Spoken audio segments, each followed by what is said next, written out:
You're listening to Independent TV 7. Kindly click on the like button and don't forget to subscribe to our YouTube channel at Independent TV 7. Also, don't forget to click the bell icon to get more notification. Thanks for watching. Sunday Igboho Nnamdi KANU will get victory, says lawyer as Abia court resumes hearing in the court. IPOB leader Nnamdi KANU and Sunday Igboho, will definitely, see victory. A lawyer, Ejimakor, special counsel for the detained leader of the proscribed indigenous people of Biafra, Nnamdi KANU, has expressed confidence that his client would emerge victorious against the federal government as the High Court of Abia State resumes hearing of the case. The lawyer, who stated this in a chat with The Punch on Monday, said the case of KANU was similar to that of Yoruba Nation agitator Sunday Adeyemo aka Sunday Igboho. Ejimakor said that the speaker and of the court has given the hearing as at September 17 judgment of an Oyo State High Court which awarded amongst others 20 billion naira in the damages against the Department of State Services for the invasion of Igboho's Ibadan residence, and that his clients would secure victory before Justice K.C. Okereke of the High Court Abia State today, which is coming from the court. The Punch had reported that KANU, through his lawyer on September 7, asked the court to award him 5 billion naira as damages for the breach of his fundamental human rights, which began with the 2017 extrajudicial attempt on his life in Abia, his involuntary flight to safety, exile, his abduction in Kenya, and his extradition to Nigeria. Ejimakor had also prayed the court to declare that the arrest and torture and also detention of KANU were unconstitutional in Kenya. As it is, he also prayed the court to declare that KANU's expulsion from Kenya to Nigeria, as well as the military invasion of his building in Abia in 2017, were illegal and unlawful, which is true. In the suit number HIH-FR 14 2021, the respondents include the federal government of Nigeria, which is the first, Attorney General of the Federation, the second, Chief of Army Staff, the third, Inspector General of Police, fifth, Director General, State Security Services, seventh and sixth and seventh, precisely, and also three others. Yes, these are the, I would say, respondents. These are the respondents, that are being, sued to court, under what we called invasion, illegal invasion of Nnamdi Kanu's house in 2017.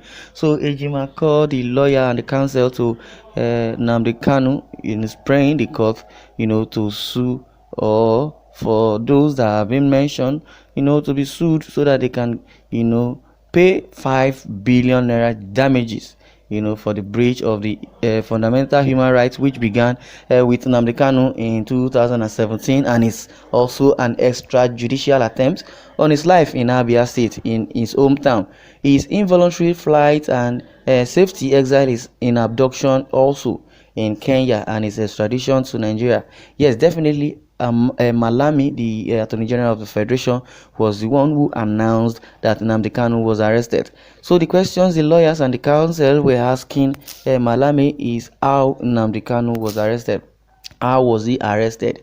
Who arrested him? Is it the Kenya government who arrested him, or the Nigerian government, arrested Nnamdi Kanu? So that's the question. But Malami is also denying, the fact that he may not really know how he was arrested. But notwithstanding, the lawsuit, has been filed against, Malami. Even according to this respondents, says the federal government of Nigeria, number one, there are 7 in number, or there are about 3 remaining, which are 10.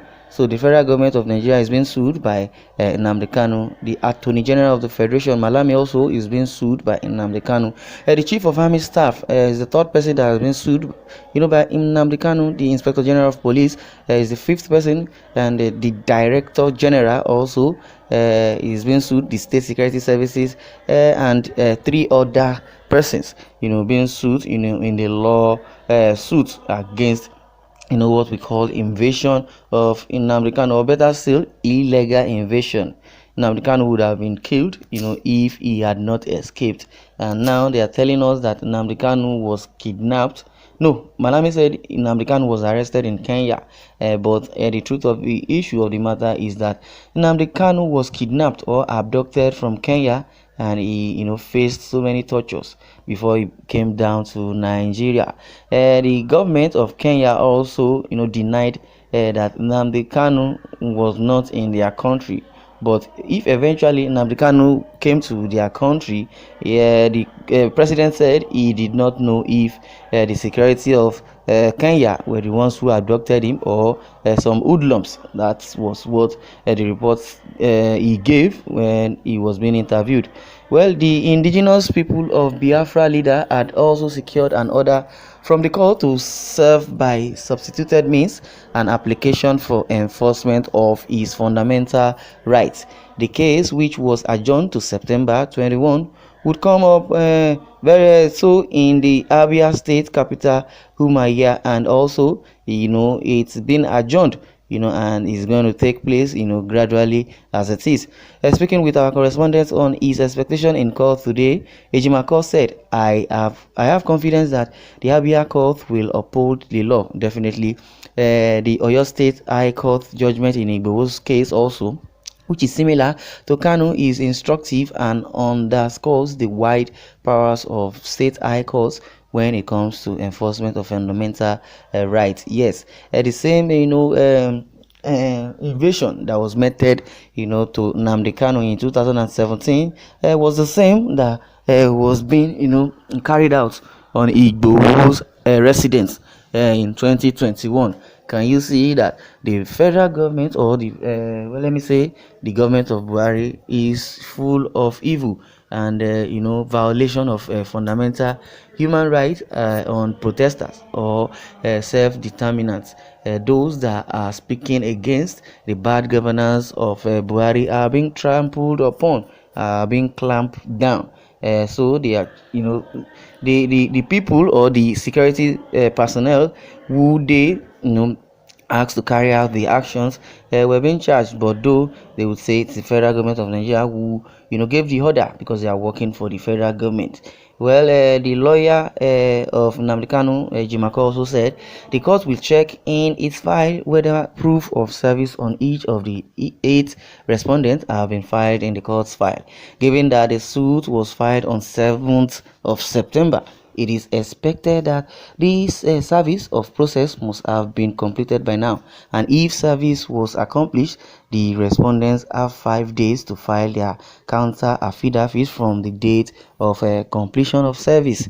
Well, where respondents fails to respond within 5 days, such respondents shall be deemed to have admitted the facts averred in the affidavit, and judgment shall be entered in favor of Nnamdi KANU. This is coming from his lawyer, Ejimakor. Definitely, Malami will go down for it. The federal government, represented by Buhari, also will also go down for the illegal invasion. The Inspector General of Police, the director of the secret service, or state security service, or thereabout, also are also being involved in the illegal invasion, and they are being sued. Well, this is coming from Independent TV 7. I would like you to share your views. Thanks for listening.